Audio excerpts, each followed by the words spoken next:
Good evening and welcome this evening to our conversation with Dr. Jan Hasbrouck.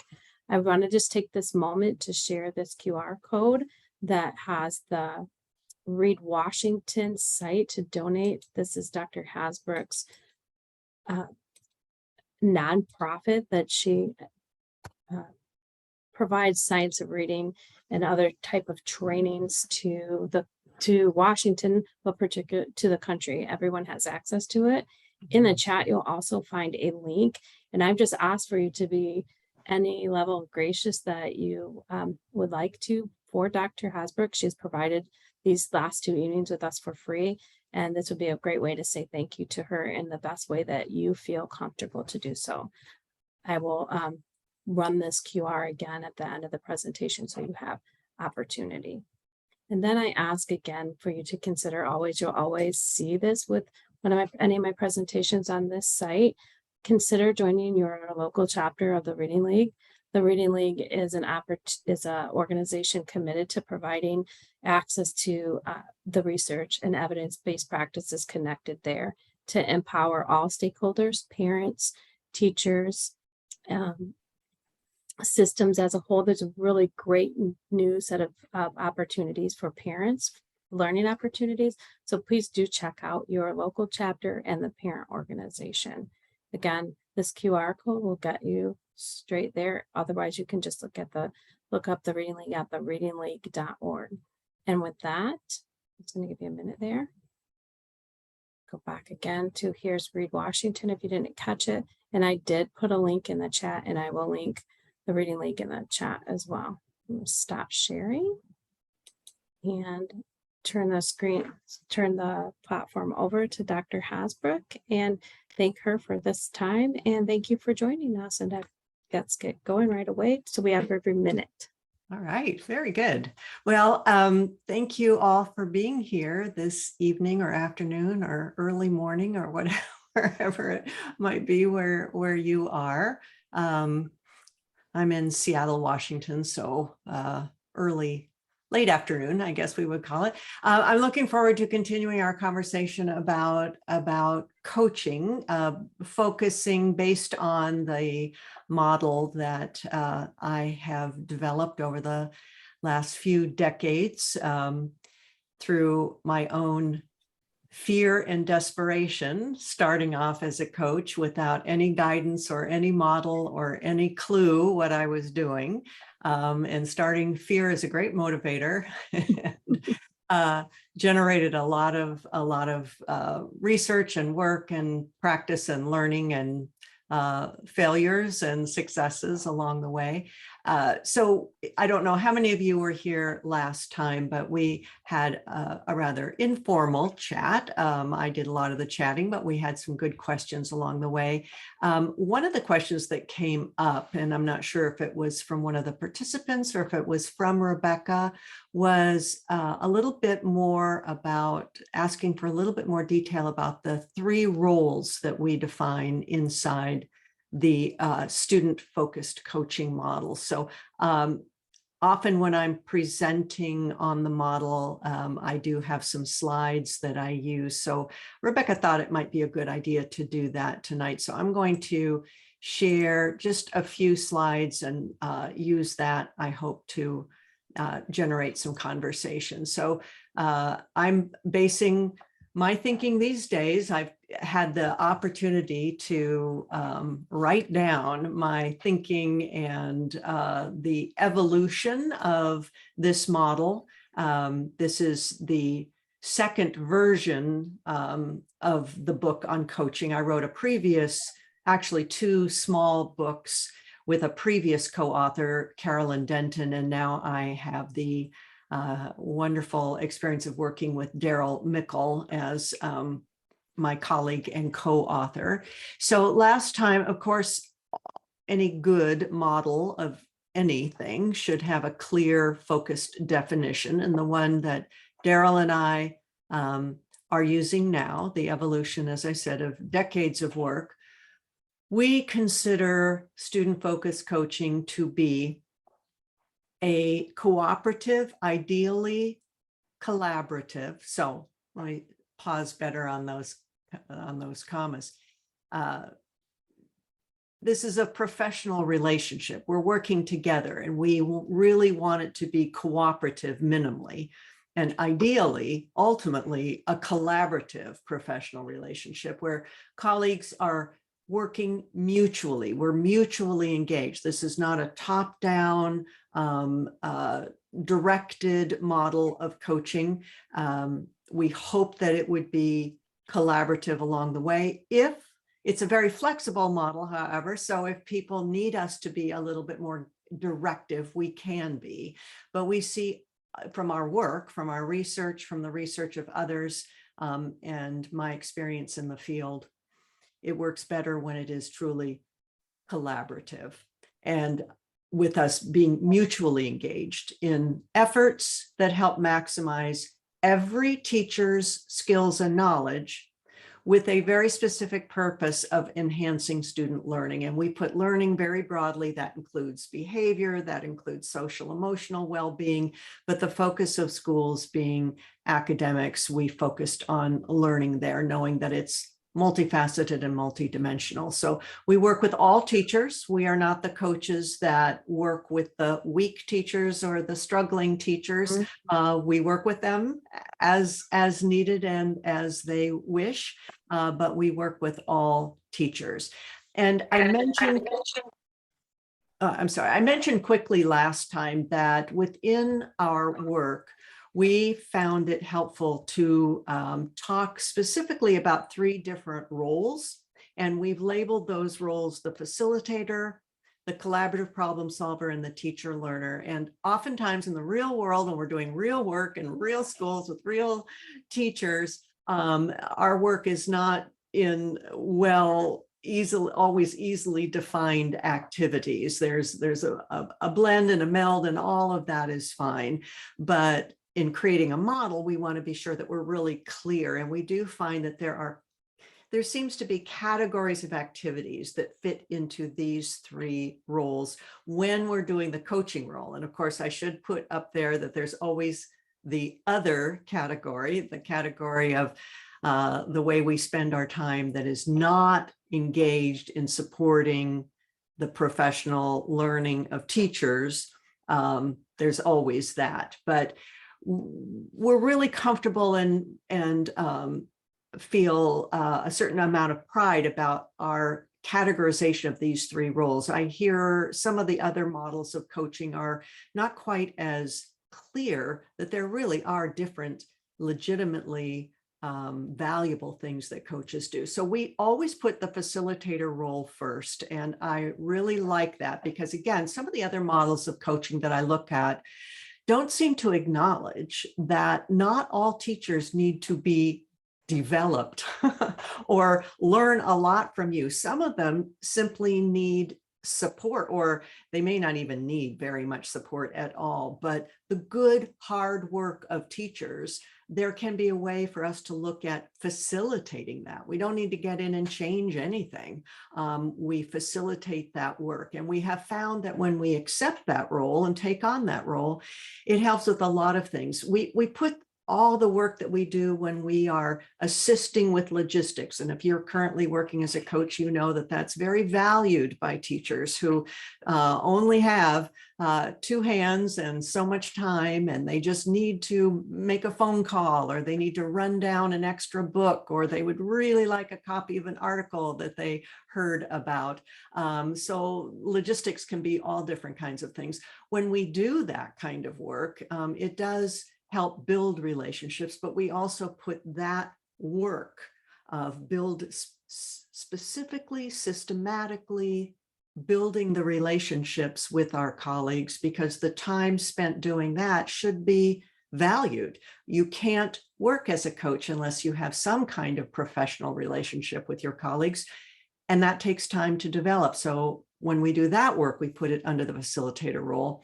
And then the systems work, where we're not working with a specific teacher or even a grade level or a specific content area. We're working at the systems level, and we put that work in the facilitator role.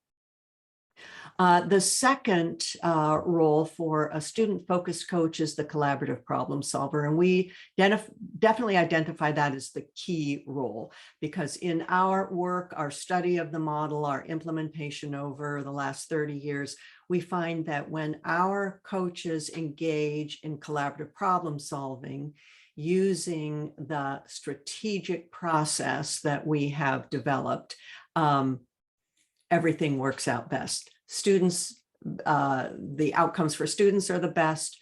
The improvement and skills gained by the teachers are the best. It really facilitates that whole collaboration process. We always start with a classroom-based concern identified by the teacher. If the concern is not something that they feel that they want to work on, I have found a lot of coaching efforts and time spent trying to convince teachers that this is what they should be doing. And instead, we just start with something that the teachers have a concern about. Then we have the third bullet down there. We have developed a strategic process that we spend quite a bit of time in the book talking about. It's really a problem-solving process that is based on the vast amounts of research that has been done on how to systematically, strategically, and successfully address school-based problems. A lot of that research has been done in school psychology, special education, behavioral psychology. So we have a lot of good research that we did use to develop that system.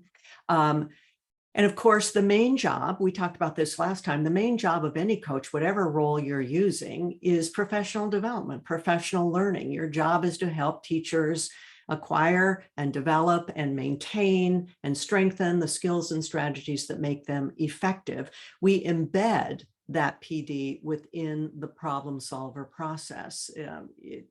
That is the essence of our work. We're using the problem solving process to make the process the coaching process flow more smoothly because it's a teacher-based concern. We don't have to convince them or fight them that this is important. They already told us it's important. And it just embedding that work. If the teacher really wants to be more, well, often the problems they identify are a kid.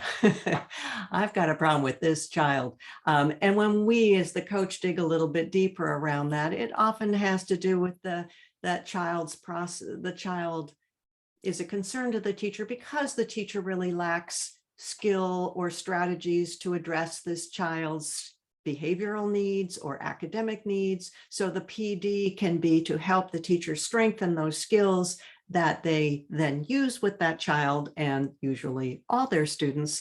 And we watch the problem go away, the teacher become more skillful in a real, not only transparent, fluid and easy and natural kind of process.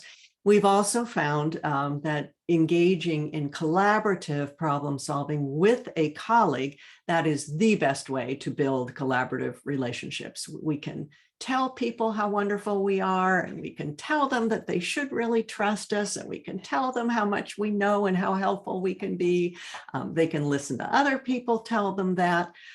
We can bring chocolate, whatever it takes, but that real honest relationship is built through working through hard stuff together and coming out the other side successful. Based on one of the really important contributions to our understanding of coaching that was done by the meta-analysis done by Kraft and colleagues. They talked about identifying in research that what works best in coaching is job embedded practice, with that the contacts are intense and sustained, that the coaching work focuses on discrete skill sets, and that the teachers are engaged in active learning. And we feel that all of these are characteristics of the collaborative problem solver role. And then last but not least in any way is the category of tasks that we label as teacher learner. And this would be most of what I think a lot of people think coaching is, where we take on the role of very specifically teaching something to our teacher colleagues. In the teacher, but we also labeled it the learner role because we needed some place to put all that activities that coaches should engage in to keep themselves informed. We can't just enter the coaching role and say, here I am. This is what I know, and not take it upon ourselves to continue to be the learner so we can be the teacher. And also we labeled it the teacher learner role so that we remember to think about our role, not just as the sharer or purveyor of knowledge, but always as a learner. So this is where we would do work for ourselves to learn about and to share effective proven strategies. How do we teach phoneme awareness most effectively? How do we work to improve the social emotional learning of our students? Those kinds of things. This is where the work, if we're doing a small group workshop, all of the 7th grade teachers want to know more about some content area comprehension strategies. We could do a workshop on that. This would fall within the teacher learner role. If we do a book study, article study, a blog, discussion groups, that would be within this role. And a lot of people come into coaching and learn about the coaching cycles. We don't use coaching cycles specifically in the student-focused coaching model for a variety of reasons. I talked about that last time a bit. We don't specifically use that strategy because it's been shown not to be very effective in previous research. And its origins, the cycle of origins of pre-conference, observation, post-conference comes directly from the supervision world. And it's hard enough to keep coaching separated from supervision. So we don't use cycles for those reasons. However, we're certainly capable and eager to observe a teacher and provide feedback if that's what they want. If that's the specific support they want from a coach, we're happy to do that. And then I talked about the idea of the learner role, the coach as a continual learner. So that's it for my slides. That was just a way of sort of reviewing what I had talked about last time a bit and a little bit more specific about that aspect of the student-focused coaching model. So of course, I'm happy to chat now, engage in conversation. I was hoping, yeah, let's put some things in the chat or just open up the mic with questions for Dr. Hasbrouck. And I was hoping that maybe you can unpack a little bit the language that really resonated with me and my experience with coaching and why I've always felt really uncomfortable with cycles. And so I was so pleased to read your work that I wasn't doing coaching wrong, right? You just kind of, I felt like I was doing my own thing. And then if anything, like I don't have this clear cycle.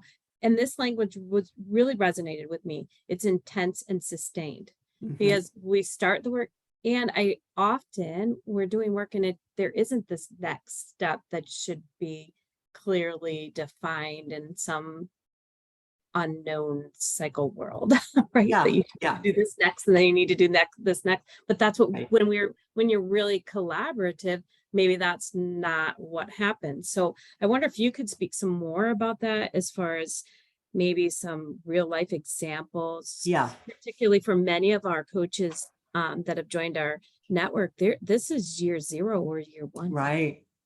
Yeah, for sure. So so let me talk about how we would see the collaborative problem solver role going. So in the book, we do talk about, we have some strategies and ideas for getting the whole process started.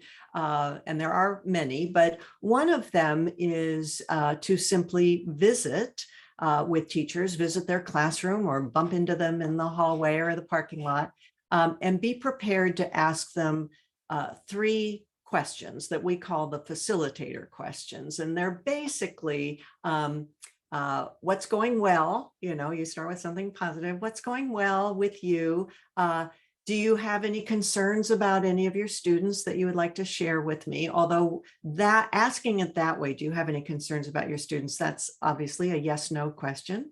So we've gotten a little bit more sophisticated about that instead of just getting the nope. I'm not concerned about any of my students. I've referred half of them for special ed, 3/4 of them have Fs, but I'm not worried about it. I'm not concerned. So we don't ask that question that way anymore. We actually ask to take a look at with them, look at their current student data. At the elementary level, that might be some progress monitoring data or some screening data or some diagnostic skills data or some in-program assessments or something like that. We do ask in our book if our administrative partners would actually mandate that's the only mandate we want as coaches. Would you please mandate that when I work with a teacher that they have to share their current data with us, grade book, whatever it is, but some data, because that's where we can start our conversations. If we don't have that mandate, they can say, no, I don't have any concerns and I'm not going to share my data. And then the third question of the facilitator questions is, do you have any questions or any suggestions for me? So those are the questions, sort of the icebreaker questions. So we give a novice coach somewhere to start. If you have great ongoing relationships with all of your colleagues, you would not ask those 3 questions in any kind of formal way, but they're there as a really kind of an icebreaker. So let's say I have asked a teacher that those questions, and this teacher says, yeah, I do have a concern. Question 1, or question 2, do you have a concern? Yeah, I have a concern. And her name is Marcia. This is an example I use a lot because it was so embedded in my head, this little girl. And I said, okay, well, tell me more about Marcia. And in our collaborative problem solving process, the strategic process that we use has 4 phases in it. And it starts with getting a sense of what the problem is. So I would just chat with the teacher. If she has some data or something she wants to show me, that's fine. But it's often just a chat about your opinion. So, okay, she says Marcia is kind of out of control. She's bothering, this is a 3rd grade child. She's disruptive to the whole class, causing all kinds of problems. It's just awful, and everything's fine except for Marcia. And maybe she has some academic problems too. Maybe she should actually be in a special ed classroom. That's what we get out of the first conversation.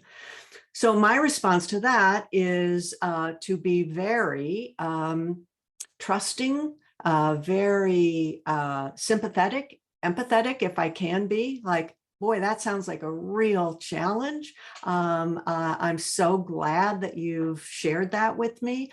I have no idea if I can be of any help, but I'm very willing to try. What I'd love to do is come in and see this student. Is there a particular time of day? Is there a day when things are more challenging that you'd like me to see? So I get into the classroom now based on her concerns about this child. So in the book, we go into detail too about when we're listening to that first conversation, we use 2 coaching brains. We use the front brain that has the mouth. And that's where I just shared with you what my front brain was thinking. Oh my goodness, I'm so sorry you're having to deal with this. And I see that it's a really big problem, et cetera, et cetera. My back brain at the same time, which doesn't have a mouth, is being analytic and a little even skeptical about what the teacher says. Is it really possible that she only has 1 problem student in this classroom? And, maybe Marcia is not such a problem. Maybe it's the teacher's lack of skill dealing with this student, but I'm just thinking these things to keep me a little bit curious about the question. So she says, yeah, you can come in anytime. Marcia is a pain from the moment she walks in the door. So how about coming during, and I will probably say during an academic time, during reading time. So she says, sure, we make a time. I come in then and do an observation and observe. And if I get a chance, I like to talk to the student and various things like that. That's actually happening between step 1 and step 2. Once I've had some data, and I might do, I might even ask the teacher to do a records review so that next time, so I want it mutually engaged. I'm not doing all the work here. So we're doing a data collection now to see what's up with Marcia, I'm calling her Marcia, with Marcia. So why don't you, have you talked to last year's teacher? Do you look at the records, maybe update some of the academic data, that kind of thing. That happens between step 1 and step 2. Step 2, we sit down together and look at the data. We spread it all out and analyze it. And I can tell you in this case, the one I'm using as an example, Marcia was a problem. She was a challenging student, I would say that, but the classroom was totally chaotic. The teacher had no classroom management strategies at all. And my look at Marcia in terms of her academics was she did not need to be in a special ed classroom. She was low average, but highly unmotivated. So nobody was seeing her best work. So we use that information, the data we have then to plan, what are we going to do? And since this teacher is very focused on this is a Marcia problem, I now have some evidence that it's really not a Marcia problem, but I'm not going to say that right now. I can help this teacher by maintaining the focus on Marcia for now. Like I can see, yes, here's all how disruptive she was compared to other students who Marcia was here and the other students were here. To me, that's very significant. It was very little difference, but the teacher sees Marcia up here. So whatever data we have, we collaborate on an intervention or a plan. We call it a targeted action plan. And we came up with a good doozy one for Marcia. And she really didn't have very many ideas, and that's fine. I try to coax ideas out of a teacher. And sometimes they really like, I don't know. And I'll say, okay, then I create a menu. Well, what about something like this, or maybe we do this or this, and the teacher then starts to come up with some things that she would be comfortable with. Phase three of the problems is implementation of this process. So we came up with a structured point system to motivate Marcia to stay in her seat and not walk around the room and talk to everybody all the time, stay in her seat and get her work done at a reasonable quality. And that was a point reward kind of thing. I'll tell you more about that when I go through this whole thing, what we came up with that worked really well. And we do that. That's where we really get the PD. I'm on number 3. That's where we really get the PD done, because this teacher's never used a point system before. So, okay, I'll come in and show you how to use that on a consistent basis, or even better, I'll come in and take your classroom so you can go next door to the veteran teacher whose classroom just runs like clockwork, and is very eager to mentor this teacher. So we set that kind of thing up and started getting that relationship going. And we do phase 3, which is implementation, as long as we feel that it needs. And I keep coming in, I'm checking in, what else is needed. I'll model, I'll watch you teach and give you feedback. I'll do different things. So that can go on for weeks or months. And then phase 4, when we're ready, we take a look at the goals that we've set. So way back on step 2, when we're looking at the data and setting up a targeted action plan, we develop some goals as well. We implement the plan, we evaluate the plan, then we tinker with the plan or whatever. The backstory to this particular one was this teacher was a relatively new teacher. She'd only been teaching a couple of years, and she'd been teaching kindergarten, and that's what she loved doing. And now she was in 3rd grade. She had no real support for being in 3rd grade. She really didn't have any idea about the academic the academic skill level of her students, because she'd never worked with third graders before. So for all she knew, maybe Marcia should be in special ed, but because that was the olden days, people, when we didn't collect data on students until the end of fourth grade, the dark ages, or the heaven, as some people think, now that we're collecting so much data. But I helped her collect. I helped her with many things. And actually, I want to be fully disclosing in this case that I'm bringing to you.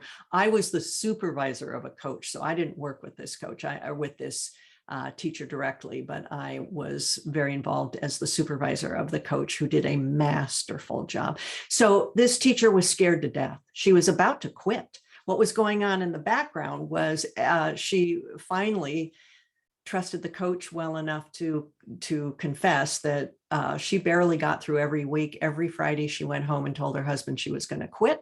And over the weekend, he got her pumped back up that you can do this, you can do this. And she would start again, but she was done. And Marcia was only the thing that was pricking on her. Marcia was not intimidated by this teacher, kind of a loud mouth, and bored. She wasn't like a gifted kid or anything, but the work was just, she didn't care. It wasn't that she was bored. She just didn't care. She knew the teacher didn't like her. She didn't like the teacher, and she didn't make any bones about it. But the classroom was chaotic. There was very little good instruction going on. So the coach did all year, just, kept this teacher feeling okay. Marcia got settled down. One of the brilliant things that this coach came up with for the targeted action plan, if Marcia got her work, stayed in her seat a reasonable amount, enough to get her work done at a reasonable quality, she earned some time out of the classroom, which is good for Marcia, and it was good for that classroom to get Marcia out of there. Marcia got to use her leadership skills, because that's who she was. We sent her to a first grade classroom to run a tutoring project with other third and fourth graders. Marcia was boss of the fourth graders, and she was highly motivated. Marcia was highly motivated to get out of that classroom. So she started doing her work, which is great. And having her out of the classroom, the teacher, who was not dumb, began to notice, oh, even when Marcia's not in this classroom, things are not going really well, which then motivated her to be a little bit more curious about what she could learn from the coach. And it was just all really good news. And the end of the year, it wasn't like Marcia and this teacher loved each other, because they didn't, but they both got through the grade. The teacher's skill level was much, much higher. Her confidence was much, much higher. She wrote a note to the coach at the end of the year and said, I just asked the principal to assign me to a third grade classroom next year, because I want to use these skills that I learned. I want to get back on the horse and try again. So that's how, that's one way to use the collaborative problem solving strategy that embeds a lot of PD was done with that teacher, but all on her agenda, her focus. And there were times where the coach did watch the teacher. I think we called her Connie. The coach watched the teacher teach and gave her feedback. So we might call that a cycle, but it was embedded in this holistic, organic, natural process where the teacher felt only support from the coach. I'm not here to evaluate you. I'm not here to make you better or make you anything. I'm here to help you with your problems.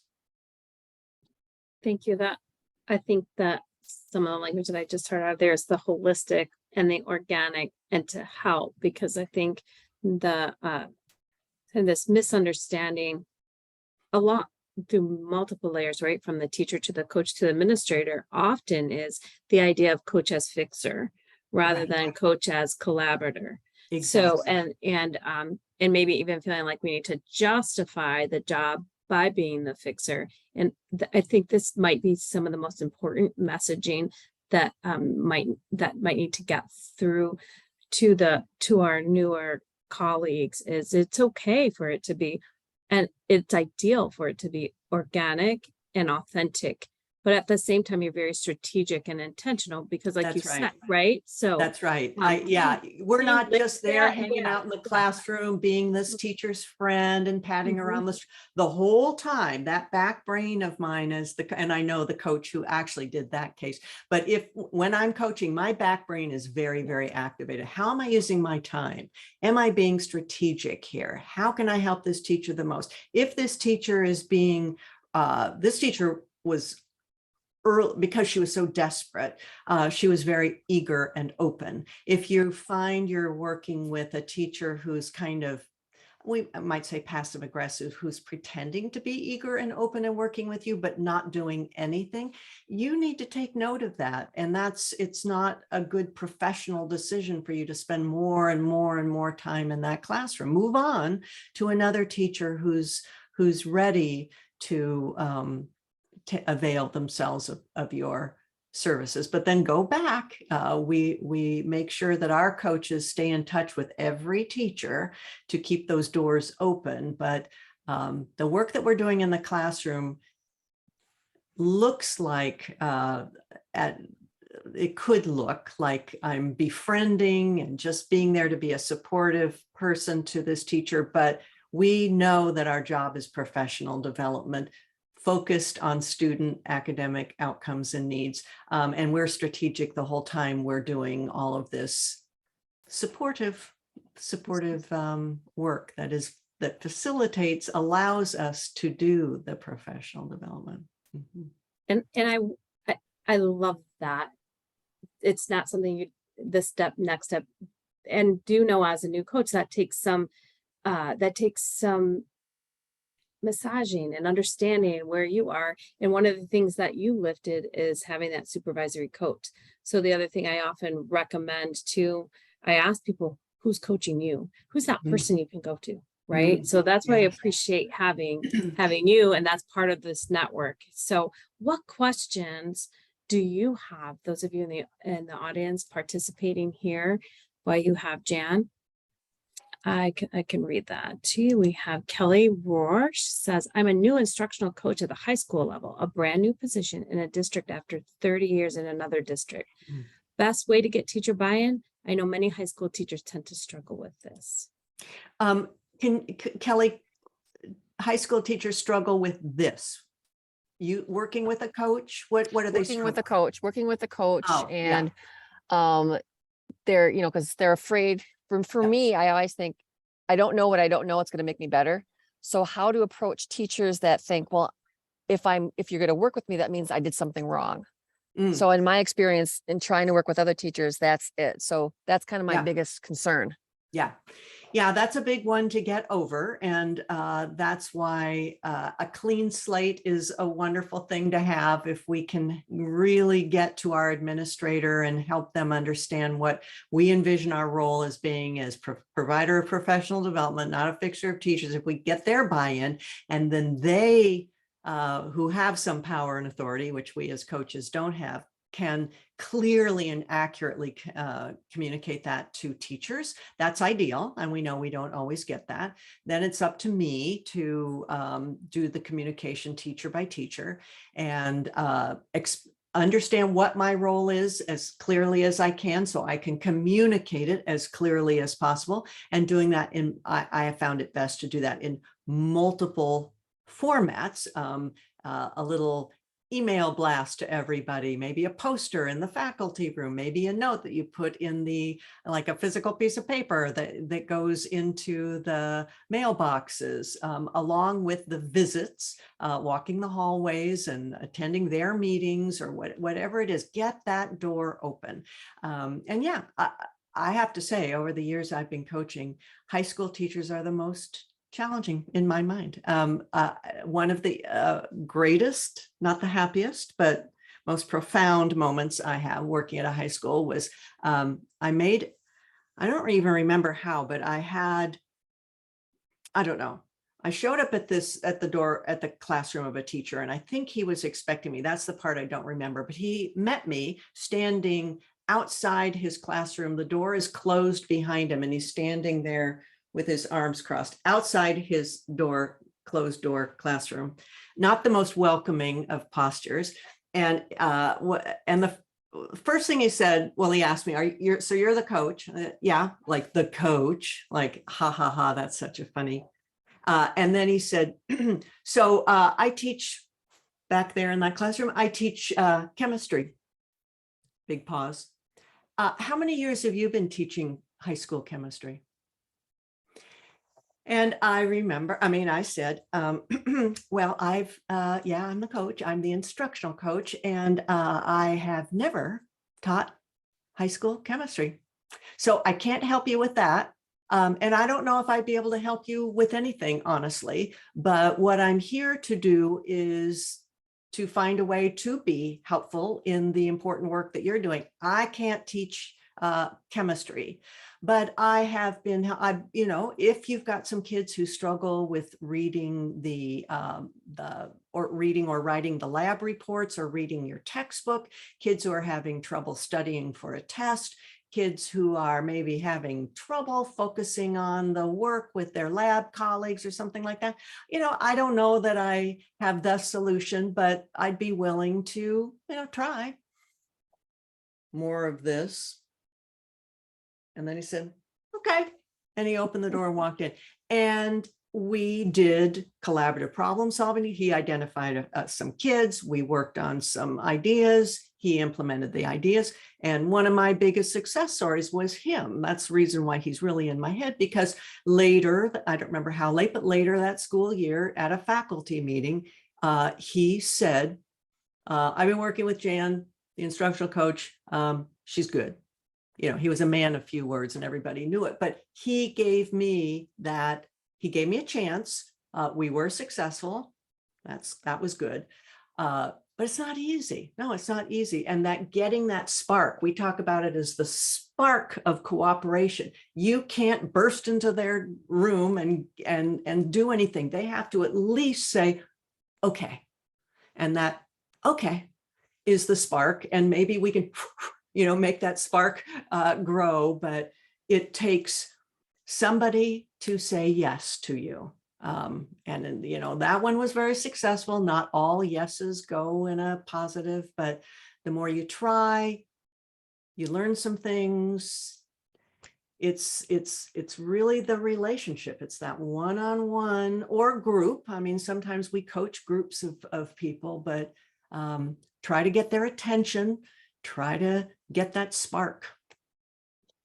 Jan, that's a good segue to Amanda's question. Amanda, are you willing to open the mic and ask your question? Absolutely. So I'm a new instructional coach, and all of us are new to this position. Our district has never implemented these positions before. So we're going to do a book study on you, but we will have weekly meetings as coaches. Mm-hmm. What do you suggest we focus our meetings on? Well, I think the book study, of course, will get you started, because I think we have done a good job of making it very practical, and we've anticipated a lot of the questions and concerns that will come up. I think from my experience, we are telling teachers a lot these days to make their work driven by data. And we have found that we can also, as coaches, use data to focus our work and to guide our work. And that can come in a variety of formats. One is in the book, or I think you have to go online to get actually the tool. We have a time tracking tool, and it's an interesting way of just keeping track of what you're doing. And you can all then share the results of how you're doing over time. How are you spending your time, and encouraging each other. If you're spending way too much time sort of shuffling paper and not doing the facilitative work of building relationships, you can encourage each other or share some ideas or some strategies for that. Another way is to do a questionnaire of the teachers and say, what are your needs? An anonymous questionnaire or not anonymous if the teacher's scared to do that.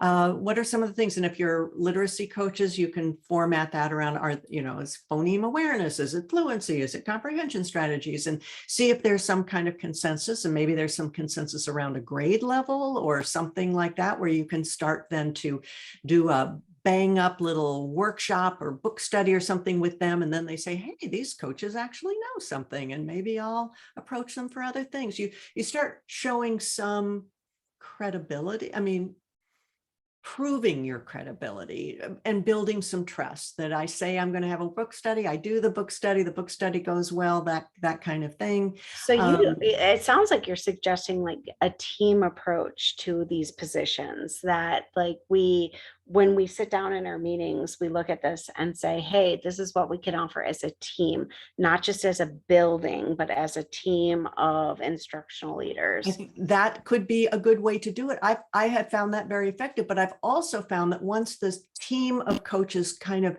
gets their feet on the ground and figures out who they are a little bit, sometimes it is helpful to divide and conquer. I shared a building part-time, but I shared a building with another coach, and we finally figured out I was much more comfortable at K1-2. She was way more comfortable at 3-4-5. So, instead of pretending that I was, we finally figured that out. It took us a little while of trusting each other and figuring this out, putting that on the table. Another is another source of getting started, and even some data, is to involve your administrator and say, what are their priorities? Do they have some, there's only so much time, there's lots and lots and lots of needs. Do they have some? And some administrators are kind of all over the place. But if they say, my goal for this year is that we really get our we really focus on social emotional learning of our students, or something like that. Well, then, okay, then we'll focus on that. And that helps you as you do your work to say, a teacher asks about reading, and you can say, I'd be delighted to help you, but right now we're focusing on social emotional because that's what the principal wants us to do. And then try that for a while and see how that's going, and see if you feel success. And, so having some focus, having some way to start, and all of those things can be like, how are you actually spending your time is always a good thing. It's always a good piece of data to have on the table. But what do the teachers want? What does the administrator want? Where are your strengths? You're as a team, as an individual, where are you the most comfortable? I'm a math person. I want to do math. Some things sort of fall out kind of naturally that way. And I would always spend the first few minutes of your meetings, if you 4 coaches meet together, do 5 to 10 minutes of what we used to call wine and cheese. That's great. Support each other in the challenges. I tried this and the teacher was so unreceptive, or whatever it is. Coaching is hard, and to pretend it's all light and rainbow and unicorns is, support each other in the hard things. And then okay, now we're done whining. Now let's get to the business. Let's get to work. Thank you so much. Yeah, you're welcome. Good luck. Good luck. Thank Good luck. you. We have quite a few more questions. So we'll start with Janelle, and Janelle is asking, I'll ask Janelle, and then Kelly, you're up. All right. Janelle, would you like to open mic and ask? Sure. Thank you so much. My name is Janelle, and I'm a literacy coach in New York City Department of Education. And my question was, do you think that coaching and PD support should be evaluated by school building leaders as a way to show impact? And the only reason I ask that is because that New York City seems to be the land of evaluation. Teachers are scared to take chances with certain instructional practices because of the way it may be written in evaluation. Principals don't really, they're also being evaluated by what they implement, and they might not necessarily know what is evidence-based. So do you think, as a role as an instructional coach coming in to support the school, getting in the trenches, do you think that maybe having some sort of an evaluation for coaching could be helpful? I think it has potential for being helpful for sure, but it has to be, it has to be, it's a sticky situation because it's hard to evaluate something that isn't really clearly defined. And so in order to do that well for coaching, there has to be an agreement about what are we looking for. We have a simple evaluation tool to start the process, and it starts of even talking about evaluating. It's a complicated topic, but all professionals get better potentially with feedback. And if the evaluation it can fit into that category of, I want to know what I'm doing well and what I could be better at. Some principals can do that with a little bit of guidance themselves because they're not sure what they're looking for. So I think that evaluation process starts with good, clarifying conversations about what it is you see your role as, what do they see your role as, getting that concretized in an official way, certain things so that you can be working on what they think that coaching is, and then finding a way for how do you evaluate that? Do you work well with others? Well, how are they going to evaluate that? It's an important question, Janelle, and we do have some things in the book about to get that process started. Thank you. Yeah, you're welcome. And so next up is Kelly's question. And I would think that this, if you're coaching for more than about 4 or 5 years, this is going to be a question that everyone's going to have at some point. So Kelly, would you like to open mic? Sure. Hi, everyone. So my district is in the process where we'll be starting school in a couple of weeks, and we are piloting 2 new ELA curricula, Wit and Wisdom and EL, both of which, have about 12, 13, 14, 15 pages to read each night just to understand the lesson, much less understand the module, et cetera, et cetera. So my main question is, while I believe wholeheartedly in this idea of student-centered, data-centered coaching, the reality is I'm going to be dealing with a lot of teachers who are just trying to keep their head above water. Absolutely. It's just so radically different from what they're currently doing. So I'd love to hear some suggestions around the best things I can do to help support them so that whatever we end up adopting, we can feel maybe not great about, but we feel like we're heading in the right direction. Yeah. I think that's a reality check, and I've been there. I remember, not fondly, adopting a new curriculum and living through that first year is the worst. And then the next year is a little bit better. And then finally you get comfortable with the curriculum. So that's the reality. So we should name that elephant in the room. You should have a conversation with your building administrator to the extent that that conversation is possible, and say, look, this is going to be the focus of the teacher's needs. That's what's going to make them feel like they're drowning. That's where I feel I can play the biggest role this year. Do I have your permission to focus in on supporting the implementation, the successful implementation of this curriculum? Hopefully your administrator will say yes, because you're always available for other things as emergencies arise, but that seems like a really good use of your time. It's what, if I were your administrator, that's what I would want you to do.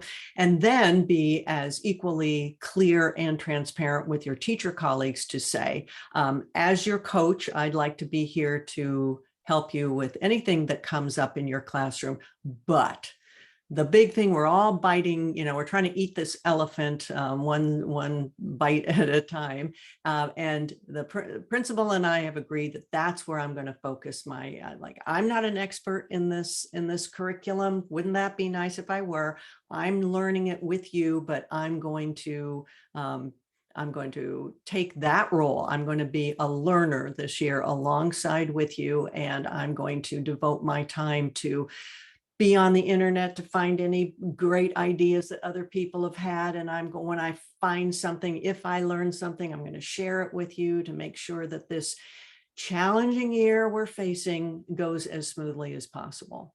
So no, don't promise too much, but I think you're linking arms, saying what we're doing is tackling this curriculum, and I'm linking my arms with you. I will do my best to help make this as smooth as possible. Thank you for that question, and thanks for the your response, Jan. I think we have time for one more. Just we get Dave. And Dave, are you still with us? Hey, how's it going? Thanks, Jan. Yeah, Loving the information. Mm. Yeah, so I was just wondering, like starting out, school year's coming up here. Do you recommend a couple of small group sessions and then gradually go into individual teachers' rooms, or ease in and work with individual teachers and then try planning around like collective needs that you're seeing? I'm just curious about that. Yeah, it's a what your very good thoughts are. question. And it's one of those where we want our model is responsive to the situation. Because it depends on so many things, including caseload. How many classrooms are we talking about, or the prior relationships you have with these people? If it's zero, I find a lot of success doing some high value workshop type thingies with teachers. Early in the year, that's not sitting down for a workshop is probably not something that's really high on their priority list. But if something high needs, like, you got a new curriculum and you're going to do a little overview PD or something, make it really high value and highly successful, and that will, win you some friends. But along with that, I would try to carve out some time for the individual visits, because that's you need both ultimately, and trying to get things started in multiple ways. So where does the ball start rolling? Then you kind of follow it that way. Would you recommend like working with the ones you have? Because I've worked in the school for a while now. Would you go to the ones that you already have a relationship with? Just because I'm moving into a coaching role from a reading interventionist. Okay. So like I've already, like I have my teachers that are like on board, but I'm curious, like, do I keep them going, easier to make change, or do I go get those, or go start making, relationships with those classroom teachers that I don't have that both same thing? and again, Both, both yeah. and, but I would say I found it very valuable to work with the people I'd already worked with before. I have that relationship, so I don't have to worry about the relationship starting. So I found that was a wonderful way to sort of get my coaching feet under me. Like, what is this new role? And I can be really more honest with those people and say, hey, awkward moment. We've worked together in a totally different role, and now I'm coach and I'm kind of still figuring this out. So would you let me help you figure out? Oh, and one more thing besides the workshops, the other thing I have found at the beginning of the year when teachers are so overwhelmed, that really embracing that facilitator role and doing things like hunting down missing workbooks or doing some of the assessments that they have to do for them. Don't, be careful about that. All coaches, be careful about that, because that can be the time suck. They will have you do that. That's wonderful to help them do that, but it gets you into the classroom and do some of the, help them with a little bit of the assessment, tracking down materials, logistics stuff. That can be a great help at the beginning of the year, and just get people comfortable with you in their classroom and all those kind of things. That's But really I think helpful. starting with the folks that you have the relationship with worked for me for sure. Okay, Exactly where that's I good. started. I'm gonna follow your lead. What All about right. What about surveys? Like giving teachers a survey? Do We you have some model surveys in you our do? book, Okay. and just to get you started. I mean, your situation might be completely different, but I think surveys are wonderful, and it can be about content area surveys, or it can just be what, here's some things I could offer. Do you want any of this stuff? Do you want a workshop? Do you want me to help with certain things? So yeah. Thank you. You're Appreciate welcome. it. Yeah. All right, that takes us to 8:02, the end of our time. I do want to let the audience know that I am planning to put in the works a book club around this book. So all of us can study together and start unpacking what's working for you throughout the year. And watch for those details to come up. I think that we'll wait for the year to just get started a bit, Yeah. as you all are. You don't even know what questions you have, many folks at this point. So I am thinking a little bit before winter. So towards the end of when we, that October 13th, this time is always when I see where most people have their assessments and have a pretty good taste of who their kids are and what their reality is. So let's look at somewhere around the end of October, beginning part of November, and be watching for those details. Again, I put in the chat the link to Dr. Hasbrouck's Reed Washington donation button, and we appreciate all that you bring to the field, all that you bring to everyone, but specifically what you've brought to this network. And we appreciate you and all your work. And thank you so much. You're very welcome, Rebecca. And thank you. That was very generous of you to do that. I'm happy to be here, and bless all of you coaches, and good luck with this coming year. I hope it goes smoothly. Good night, everyone. Good night.